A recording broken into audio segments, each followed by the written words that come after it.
Accutron watches present The Accutron Show, a time travel through American culture, with your hosts David Graver and Indrani.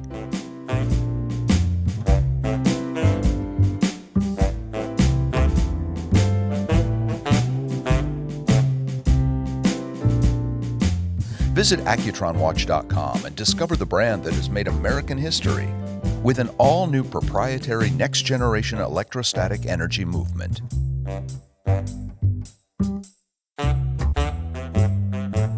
Accutron. It's not a timepiece, it's a conversation piece.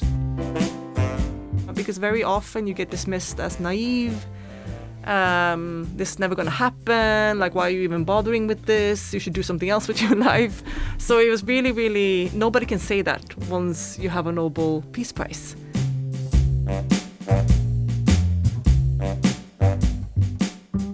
The person you heard at the top of the show is today's guest, Nobel Peace Prize winner Beatrice Fihn, known for her work to prohibit and eliminate nuclear weapons. But first up, me, Indrani Palchodri, and David Graver, here on a new episode of The Accutron Show. Stay tuned. This podcast is presented by Accutron Watches. Visit our website, accutronwatch.com, and discover our iconic SpaceView 2020 collection, recreating the stunning visual impact of the original open-dial design, combined with an all-new electrostatic energy movement. Time just changed. Again. The Accutron SpaceView 2020. So Beatrice and I first met when I won a Disruptive Innovation Award, and she had been a winner ahead of me, and we were introduced by the founder of the Tribeca Film Festival, who was really excited about creating a new movement together to undo the first Manhattan Project.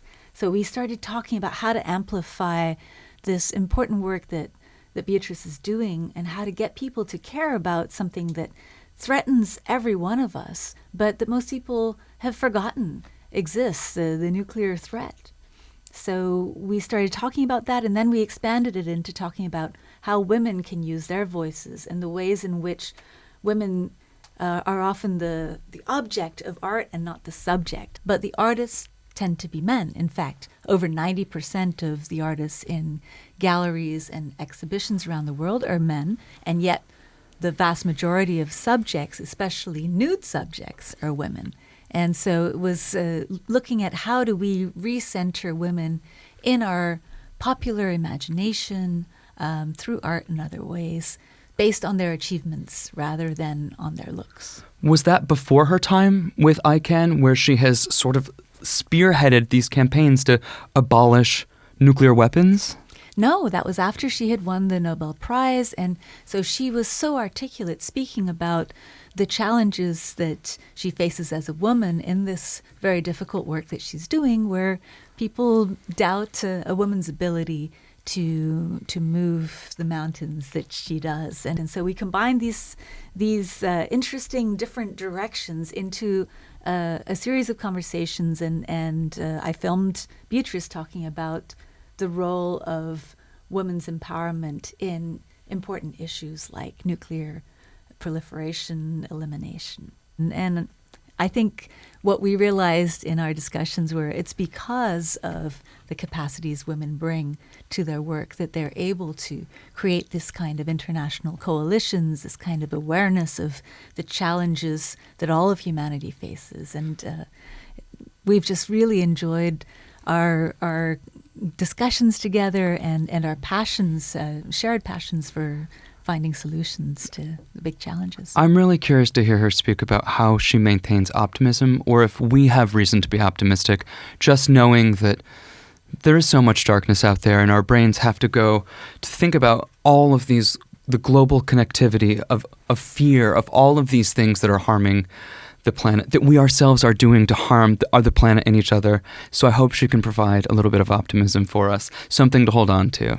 Well, the thing that I find so exciting about Beatrice is that she really represents so many of the ideals, the things that I think that as humans we should really embrace and be excited to have these capacities, to see the ability to connect with others that are different from us, to find the ways through the darkness and into the light. And she's always brings humor and joy into every conversation. Well, I have a feeling this is going to be one of our best episodes yet. Thank you for bringing her to the Accutron Show. Everybody stay tuned.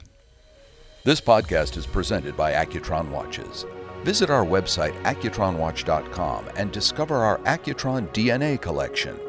Reimagined for a new generation, the Accutron DNA combines breakthrough technology, precise engineering, and modern aesthetics to achieve a new level of technical excellence. The Accutron DNA, the new face of time for those who blaze new trails. Beatrice, just prior to the break, you told us about a tremendous achievement, and it was reason to be optimistic. What are other things that we can hold on to give us hope? I think we need to think about these issues in a longer perspective. I mean, it feels very on a day-to-day basis, it feels like we're losing. But if you look over time, and in particularly the last 100 years, we made enormous achievement in how we relate to each other and how we protect each other's rights and how we protect civilians. So, of course, after World War II, we saw massive, horrific crimes against humanity. Genocide, we saw, nuclear weapons being used, massive bombings of civilians. But then we created a whole network of institutions and laws, the Geneva Conventions that protect civilians in warfare, human rights treaties, the ban on torture. We started tackling weapons. A ban on biological weapons, a ban on chemical weapons, a ban on landmines and cluster munitions. We stopped nuclear testing. And we didn't see a massive proliferation of nuclear weapons to like 20, 30 countries. I think JFK in the early 60s said he was predicting that in the next 20 years, like 20, 30 countries would have nuclear weapons. That didn't happen because we fought to stop it. So I think we have to really think about that. And just this summer, for example, they announced that all the chemical weapons under the Chemical Weapons Convention were completely eliminated. And yes, there's still loopholes and there's still certain things that are not covered by the treaty. It doesn't mean that everything is flawless and perfect and solved. But we made these massive, we can't take that for granted. We did that because we sort of saw that this is a really bad weapon. We shouldn't be using it. Let's stop it. So there's definitely possible to do really great things. And I think when we see kind of humanity, when we see the news and we were so upset about what's happening, it's also because we've raised our expectations right now. We have all these rules, we have all these norms, we should be better than that. And that's why we also are angrier right now. Things that were normal 50 years ago is no longer normal and we're outraged. So I think we have to take heart in that and not see it as a win or lose. The world is never going to be perfect. We're never going to be done with this work. It's just ongoing constantly. But instead of letting that depress us, we should just take heart in that this is part of being a human. This is how we act. We're always going to improve things. We're always going to have to be mindful of people's rights and never take our eyes off. Because even if we think we win, we might have setbacks. Yes. Yeah. But every day that we don't set off a nuclear weapon is a win, right? Absolutely. And we shouldn't take that for granted. I mean, there's been times where we've been so close. There's been, accidents, but also there's been leaders at times who could have used nuclear weapons. And the fact that regular people have demonstrated, that have, talked about the horrors of nuclear weapons, that survivors of Hiroshima and Nagasaki and nuclear test sites have consistently warned about things, has also raised the threshold and raised the taboo, making it really politically difficult for certain leaders. I mean, some of these people are not great people. They would have, easily been able to push the button at some point during history. So every day that they don't, let's not take that for granted. We are also stopping them every day from using these weapons. When you and I first started speaking and looking at how can we amplify the awareness of nuclear weapons, the awareness that the risk is much greater now even than it was when we talked about it all the time. And the public was just not interested. It felt like such an old thing. And now we've had this film, Oppenheimer, and so many people are talking about nuclear weapons again. For me, I felt a huge omission of not including the perspectives of the Japanese people who suffered so terribly from nuclear weapons. What are your thoughts on this film, and has it advanced the conversation? What did it leave out? I think, first of all, it's an incredible film. As a, just a piece of art, I think it's really, really remarkable. I agree very much that it leaves out certain things, the experiences of the Japanese people, the civilians in Hiroshima and Nagasaki. This was war crimes. It really was. We didn't have that definition in that way, but if we look at it today, it's not acceptable to wipe out a whole city. It also left out indigenous people in the United States where nuclear weapons were tested. I think there's this scene where he says, no, there's nobody here. But of course, we know that there were people there. And also we know that the radiation spread with the wind. So there is no space where you don't impact other people. So I think that these are things that are missing. But I also think that the movie was opportunities for people to rediscover the nuclear weapons issue, to think about it today, also in the context of it being released as we're seeing a war in Ukraine where Russia's threatened to use these weapons. It's become very current, and we see a very kind of back to a very difficult global kind of situation, and geopolitics is sort of thornier than ever.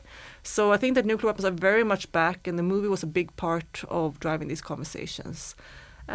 We know from the 80s, this classic movie, The Day After, I think, that really changed things. And people say that it stopped the nuclear war. It really, led to Reagan and Gorbachev, not just the movie, right, but the whole kind of public conversation that it stimulated and the protest that was there, that it kind of led to reduction of nuclear weapons.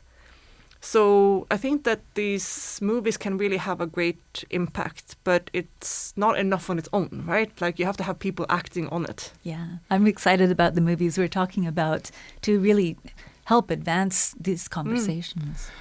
Speaking of art, in maybe 2021, 2022, I saw a film called The Bomb at 75 at Pioneer Works in Brooklyn, and I believe you provided ancillary interviews for that. How important is art to convey the message of fear, or not fear, concern for nuclear weapons? I think it's so important. It's really, really central. In a way, you can write all the briefing papers you want and all the scientific reports you want, but if it doesn't move people, then it's not going to change things, really. So I think there's not one thing that's going to solve this problem, but I think shifting people's perceptions of the weapon, of who's impacted by the weapon, of what we're working towards, opening up our imagination for solving these kind of big problems. I think art is so central for that. So a lot of the work that we've been doing in my job has been to write the treaty, right? This kind of piece of paper, and it's very bureaucratic words, and we fight about commas and paragraphs here and there. And, it's very technical work, but in order to make sense of it, you have to take a treaty. It's only going to have an impact if people believe in it and if people kind of change their perceptions based on it. So I see very much as culture and art as the kind of implementation of law, right? If people, their hearts and minds don't believe in the law, then it doesn't work. It doesn't change things, right? So to me, we wrote the treaty, and now we need culture and art to really take this. Nuclear weapons are illegal. They're unacceptable. We shouldn't have them, and make that into something people believe in. And I think that that's where art plays an incredible role. There's this new network called Artists Against the Bomb, which is a collective of a huge amount of artists. I think it's 100 or 120 right now. From really famous artists to new up-and-coming emerging artists that they do these protest posters. So they do sort of black and white protest posters that can be also printed and shared in galleries all over the world. So it's really, I love seeing that because I think it's such a great contribution to the conversations. And it's stimulating people that will not pick up a science report maybe and read it in the same way. That is so very inspiring. More from Beatrice when we're back on the Accutron Show. This podcast is presented by Accutron Watches. Visit our website, accutronwatch.com, and discover our legacy collection.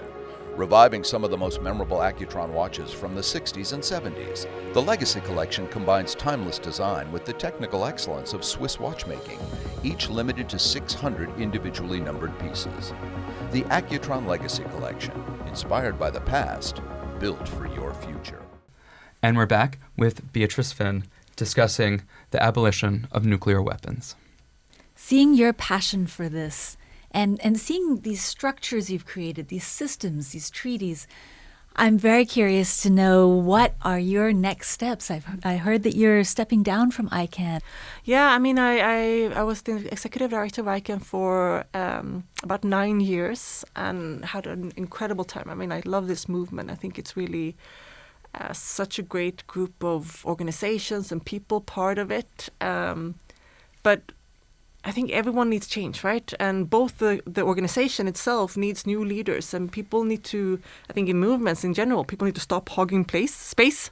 And if you want other people to take up space, you need to give space. So for me, it was important to let other people take the spotlight and the leadership in this. And I wanted to also spend a little bit of time thinking bigger than nuclear weapons. I mean, nuclear weapons is very central to a lot of the problems in the world. Like, it's a very kind of, this cancer at the root of the international system. But I think also there's so many other parallel issues that we have to connect with. So I wanted to spend more time thinking about international law as a concept. I mean, for me, it's such an important time right now where all of our problems are global and they spread across borders, and they will not stop at one country, right? They will go, we've seen them with COVID, we see it with artificial intelligence and the threat and the sort of challenges around that. We see that with climate change, of course, migration issues. No country can solve these issues on their own. But at the same time, as those kind of threats become more and more global, countries and leaders seem to retract into being more nationalistic and sort of thinking that they can protect their own country. But you can't. You have to work together with others. So I wanted to work a little bit now on using the stuff that I learned at ICAN, and I learned about nuclear weapons, and thinking about how we can get people to believe more in international law. It's not flawless. It doesn't always work, but it's a really good tool to kind of create these common norms in the world, like these certain principles that we have. And we need to strengthen that, not weaken it at this point. So I'm really excited about spending some time to think how these issues relate to each other, how nuclear weapons, climate change, international justice, how they kind of work together, and the sort of intersectionality between all of these issues. If people wanted to be involved, should they ask, how can I help? Is that how they should approach it? Is that how they should look at it? I mean, of course, you want to ask, how can I help? But I also think it's really important that people don't think that there's one way of doing this. These issues are long-term. We're not going to solve them by just doing one action and one activity. I think what's really important is that you connect with other people working on the same issues and sort of relate to each other and know what other people are doing.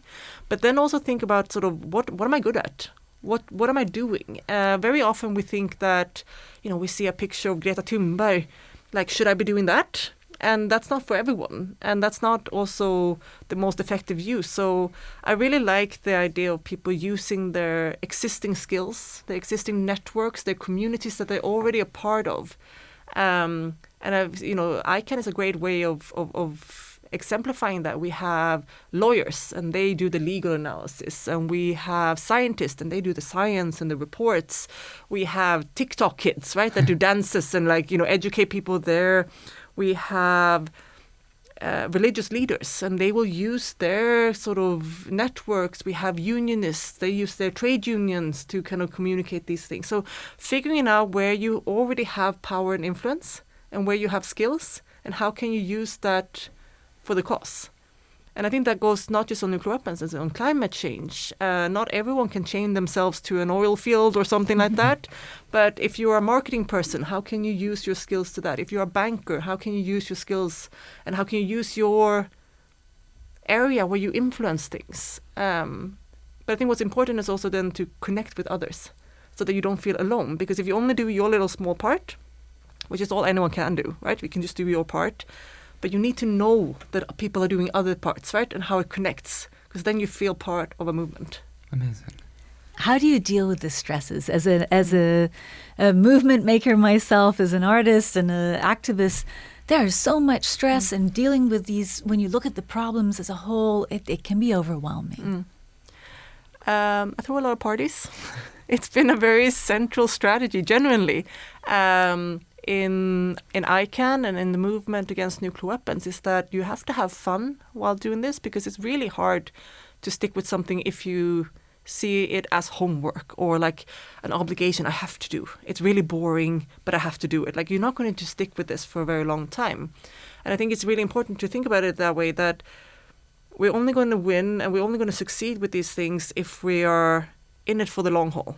So figuring out first like how to use your own skills and not try to be someone who you're not, but then also have fun in the process. I mean, I've made so many friends. Some of my best friends are part of this movement. We've done so many fun things together, and it's not a burden to think about destruction and death, even if it sounds really bizarre when I say it, right? But it's, of course, there's moments when you're down and you feel hopeless, but then every time we get together with people, I feel really re-energized and positive about it. And I think that's very human. Like this, there's so much death and destruction and like awful things happening in the world. But then when you're with people and you have this human connection and you can feel that sort of spark, and you can feel like, I don't always care if we win or not. I just like being with these people, and I like being with them, and I like having fun with them. And, we play music and we make drinks and we eat food, and it's a way of living in a way, and create a community that makes sense to you no matter what happens. It's so beautiful, and the idea that creating this culture of peace and of taking care of the most vulnerable, that could be the greatest luxury too, right? The greatest joy. Yeah. Knowing that you're and I doing think what you also can. sort of people have shown that it's people are really happy when they are in service of others. And I think we forget that sometimes in this very hyper-individualistic society where we're very focused on like, well, what can you do for me, or what can I get out of this? Is that it's extremely rewarding to be a part of something bigger. I mean, I'm a massive football fan, like actual soccer in America, but football. And there's something magic, right, about being in a stadium with like loads of people, and they're really random. I don't know them, and like these 11 people who run around on this field, like I actually don't like know them, right? But somehow you have this massive feeling together with a lot of other people, and it creates something kind of really magical. Something tactile, something you can really hold on And to. I think there's such a human need, right, to feel a part of something bigger. And so I see these movements and to try to recreate that sort of feeling of like, oh, I'm part of something bigger. Yeah. Speaking of feelings, you won one of the most notable global accolades in the world. I'm curious to know how you felt when you won the Nobel Peace Prize, and what doors it opened for you following its reception. It was an incredibly like sort of overwhelming feeling. I mean, we were a very small like movement that didn't have a lot of attention. Nobody really cared about us. So suddenly to be kind of sort of thrust into the spotlight, I mean, it's a huge thing, right? And it's really overwhelming, and everyone wanted to talk to us, and you kind of feel like, oh, we're not ready for this attention. Like, we need to kind of build up to it. But it was really incredible. And there was a moment when I got to Oslo for the ceremony, and the Nobel Committee asked me to sign their big guest book, the sort of laureate book. And I sort of flipped through the pages and see all of these names. Martin Luther King, Nelson Mandela, Desmond Tutu, Malala, like all these people that, and I was like so nervous and like pen shaking, like my signature is so unworthy in this society, in this kind of group of people. So it was like really quite overwhelming. I kind of feel like, we should win it again because maybe now we know what we're doing. But it was also incredibly remarkable. And I think in particular because as a civil society activist and these kind of movements, there's so little reward in that way, or like external reward. Internal, yes, like much of it. But most of the tasks that you're doing, most of the activities that you're doing, nobody cares about, right? You call the politicians, you talk to them, they say no. And you nag and they say no. And, there's like so many closed doors, so much, effort, and you sit in these little like events and nobody really shows up, and you have these little petitions and like does even anyone listen? So But each one of those builds a massive movement. But when it succeeds, it's also very hard to take credit for it because you don't know if it wasn't my petition that made it happen, right? It's just a collective thing. But the Nobel Prize gives you this kind of recognition that's so rare in this field, and what makes it so special. And it was just such a beautiful thing in Oslo as well to have so many different representatives of the movement, from survivors of Hiroshima and people who've been working on this for literally 75 years, to young people that had just entered the movement a few months before, and everyone was celebrating and feeling really kind of recognized, like somebody noticed all of this work and somebody understood that it actually was important work. So it was really kind of a triumphant feeling aha, they got it, the Nobel Committee got it and everyone got it and we get this reward. And it definitely gave you that sort of stamp of approval, because very often you get dismissed as naive. This is never going to happen. Why are you even bothering with this? You should do something else with your life.